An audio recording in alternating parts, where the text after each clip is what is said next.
Hai, salam sejahtera untuk kita semua. Kembali lagi bersama saya, Raja Trianu Jasiantur dari kelas 11 IPA 3. Nah, pada kesempatan kali ini, saya akan melakukan percobaan difusi dan osmosis. Selamat menyaksikan. Sebelumnya, mekanisme pengangkutan zat melalui membran sel dapat terjadi dengan transport pasif ataupun transport aktif. Transport pasif terjadi secara difusi dan osmosis. Sedangkan transport aktif terjadi dengan menggunakan ATP dan biasanya membawa molekul melawan gradial konsentrasinya. Tujuan dari percobaan ini adalah mengamati proses difusi dan mengamati proses osmosis.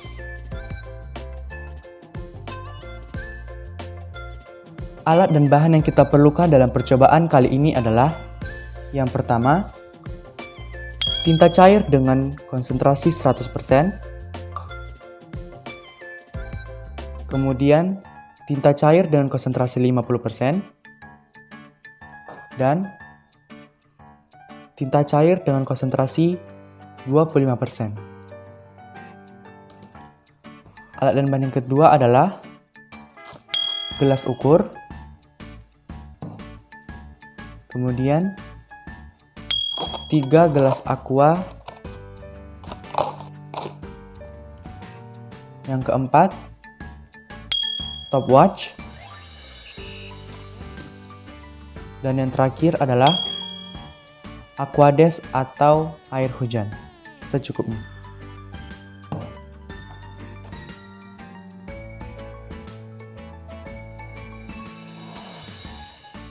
Cara membuat tinta dengan konsentrasi 50% dan 25%. Alat dan bahan yang kita perlukan adalah tinta cair, kemudian 2 wadah, dan kurang lebih 175 ml air. Untuk membuat tinta dengan konsentrasi 50%, langkah yang pertama, masukkan 50 ml air ke dalam wadah 1. Kemudian, masukkan 50 ml tinta ke dalam wadah 1.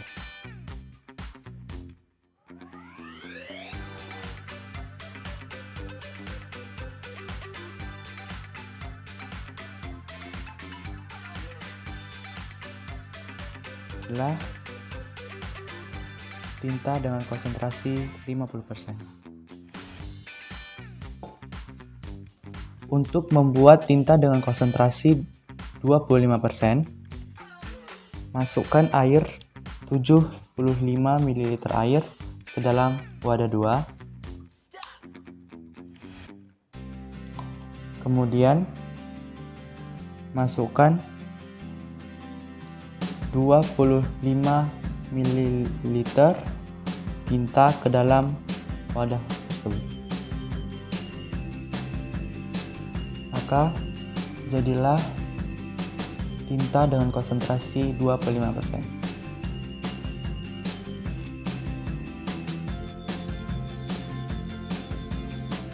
Langkah kerjanya yang pertama, isi gelas aqua dengan air masing-masing dengan volume yang sama. Di sini saya menggunakan 150 ml air.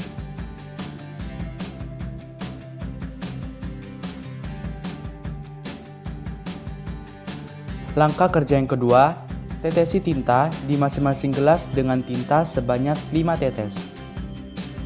Sesuai dengan konsentrasi sebagai berikut. Pada gelas pertama, konsentrasi tinta adalah 100%. Pada gelas yang kedua, konsentrasi tinta adalah 50%. Dan pada gelas yang ketiga, konsentrasi tinta 25%. Langkah yang ketiga, amati proses yang terjadi dan catat waktu yang diperlukan tinta dan air untuk tercampur sampai merata. Kemudian, isikan hasil pengamatanmu ke dalam tabel pengamatan. Pada gelas yang pertama, kita teteskan 5 tinta cair dengan konsentrasi 100%.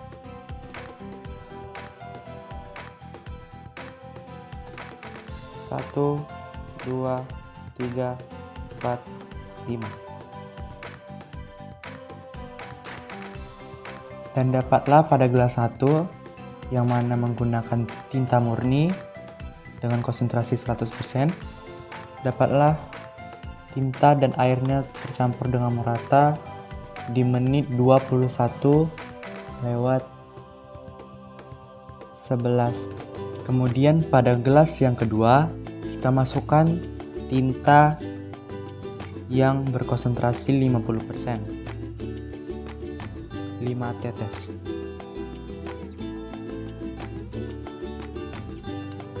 Sudah merata, kita stopkan. Gelas 2 mendapat 13 menit. Selanjutnya, kita masukkan tinta dengan konsentrasi 25 ml ke dalam gelas 3 sebanyak 5 tetes. Pada gelas 3, air dan tinta yang memiliki konsentrasi 25% dapat tercampur hingga merata pada menit 6:23. Hasil pengamatan dalam percobaan ini adalah setelah tinta diteteskan ke dalam air, proses yang terjadi adalah proses difusi.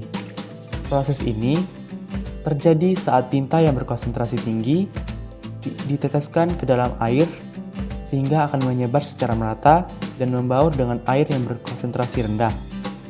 Pembauran ini akan terjadi hingga kedua larutan berbaur dengan sempurna dan dalam keadaan setimbang. Semakin rendah konsentrasi tinta, maka proses difusi akan semakin cepat terjadi, dan begitu juga sebaliknya. Dari hasil pengamatan tersebut, maka didapatlah tabel pengamatan. Pada gelas biasa, gelas pertama atau gelas 1 dengan konsentrasi tinta 100% tercampur dengan air di waktu 21 menit lewat 11 detik. Pada gelas kedua, dengan konsentrasi tinta 50%, tercampur dalam waktu 13 menit lewat 13 detik. Pada gelas yang ketiga, dengan konsentrasi tinta 25%, tercampur dengan waktu 6 menit lewat 23 detik.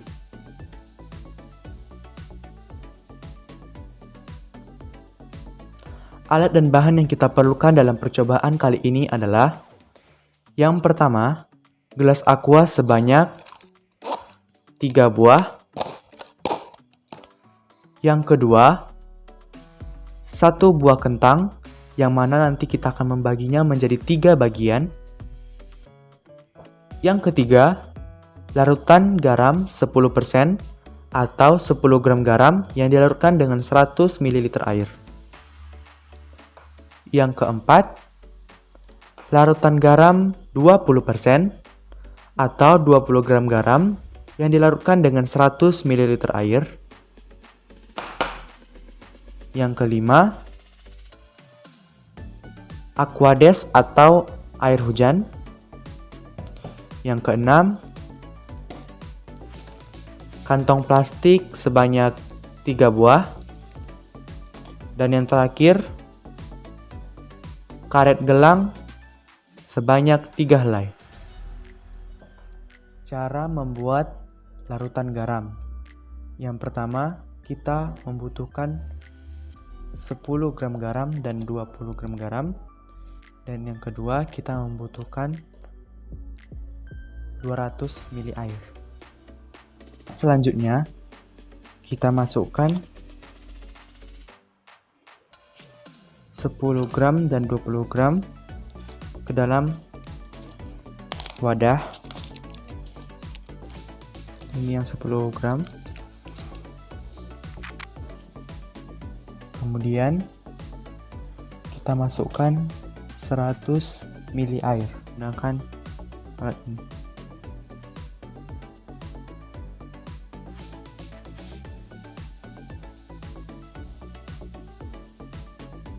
Jika sudah larut, kita lanjut ke larutan yang kedua yang menggunakan 20 gram garam.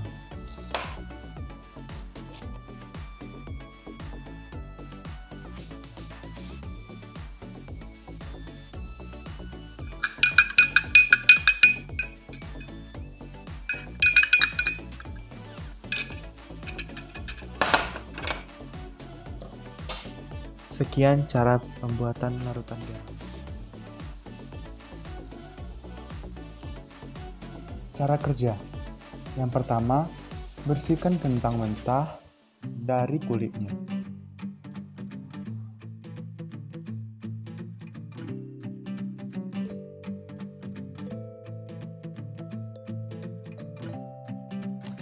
Langkah kerja yang kedua, potong kentang dengan ukuran 2 x 2 cm sebanyak 3 potong.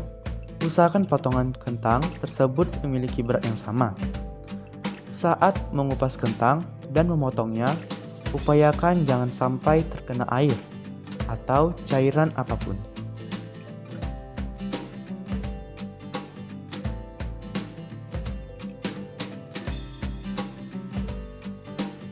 Ketiga, beri label A pada gelas Aqua 1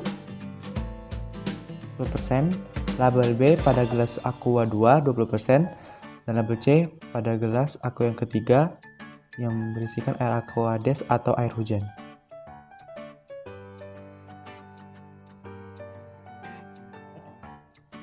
Masing-masing potongan kentang ditimbang lalu dicatat berat awalnya. Mari kita timbang. Kentang yang pertama, beratnya 7 gram. Kentang yang kedua, beratnya 7 gram. Kentang yang ketiga, beratnya juga 7 gram. Langkah yang kelima, masukkan potongan kentang secara bersamaan beserta larutannya ke masing-masing gelas yang telah dipersiapkan. Untuk gelas A, kita memasukkan 10% larutan garam.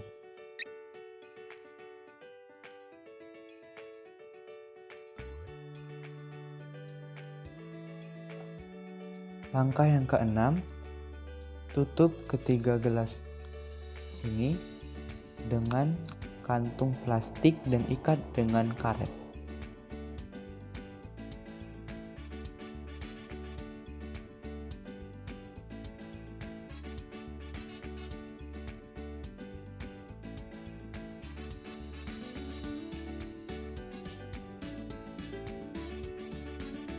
Langkah yang ketujuh, biarkan selama 24 jam.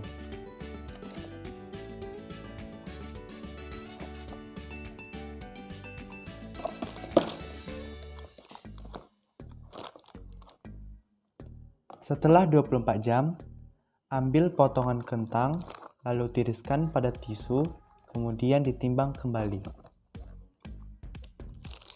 Kita buka dulu plastiknya, ini gelas A.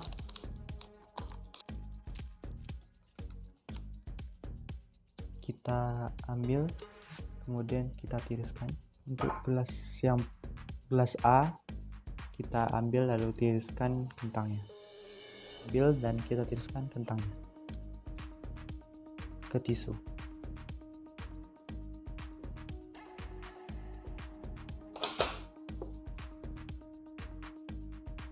Kemudian pada gelas yang B, kita tiriskan ke tisu.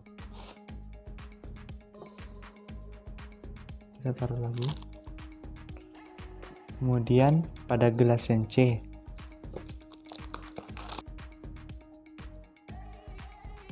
catat berat akhir dan bandingkan dengan berat awalnya. Mari kita timbang kentang dari gelas A.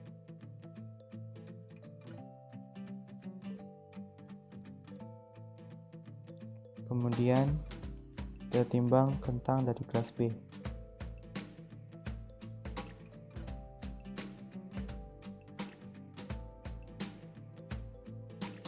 Selanjutnya, kita tembang dari gelas C.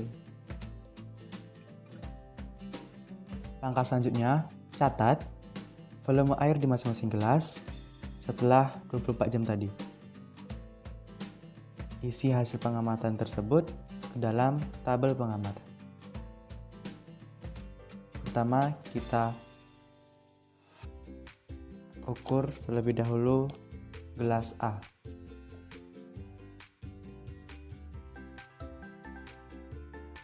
Ternyata pada gelas A volumenya bertambah menjadi dari 100 ml menjadi 108 ml air. Selanjutnya pada gelas B,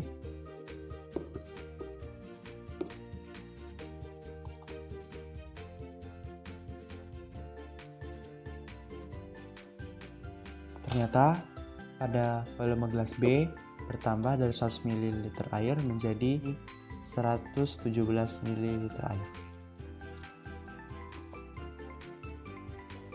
Selanjutnya, gelas C.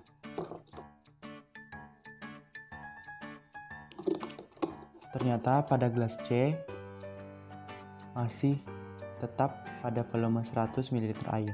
Hasil pengamatan yaitu tabel pengamatan 1.2, yaitu berat kentang dan volume air sebelum dan sesudah pengamatan. Yang pertama, gelas Aqua A dengan 10% garam, berat awal 7 gram, berat akhir 6 gram, volume air awal 100 ml air, keterangan atau warna dan teksturnya, warnanya menjadi gelap dan bertekstur lunak dan susah untuk dibelah. Volume air akhir 108 ml air. Yang kedua, gelas B dengan 20% garam. Berat awal 7 gram, berat akhir 6 gram. Volume air awal 100 ml air, volume air akhir 117 ml air. Keterangan atau warna dan teksturnya, warnanya menjadi sangat gelap dan bertekstur sangat lunak, serta susah untuk dibelah. Yang ketiga, gelas Aqua C dengan 0% garam atau dengan air hujan. Berat awalnya 7 gram, berat akhirnya 7 gram, volume air awalnya 100 ml air, volume air akhirnya 100 ml air juga. Keterangannya, warnanya kelihatan lebih terang dan segar, serta bertekstur padat dan keras.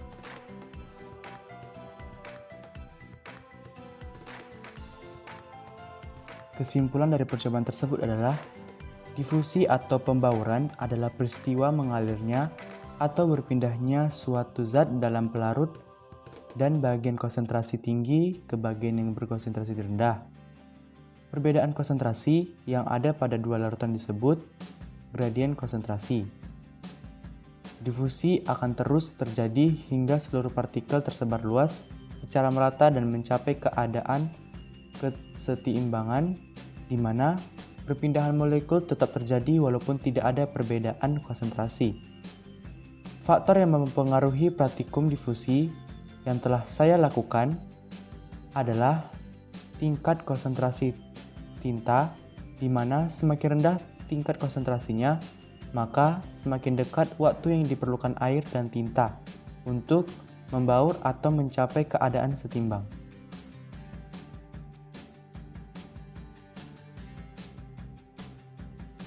Kesimpulan dari percobaan ini adalah osmosis adalah perpindahan molekul cairan melalui selaput semi-permeabel selektif dari anggota yang lebih encer ke anggota yang lebih pekat. Membran semi-permeabel wajib mampu ditembus oleh pelarut, tapi tidak oleh zat larut. Sekian video saya kali ini. Jika saya ada kesan kata, mohon dimaafkan.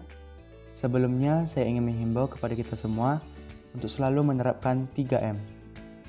Mencuci tangan, memakai masker, dan menjaga jarak. Saya Raja Triano Jayasanturi mengundurkan diri. Terima kasih.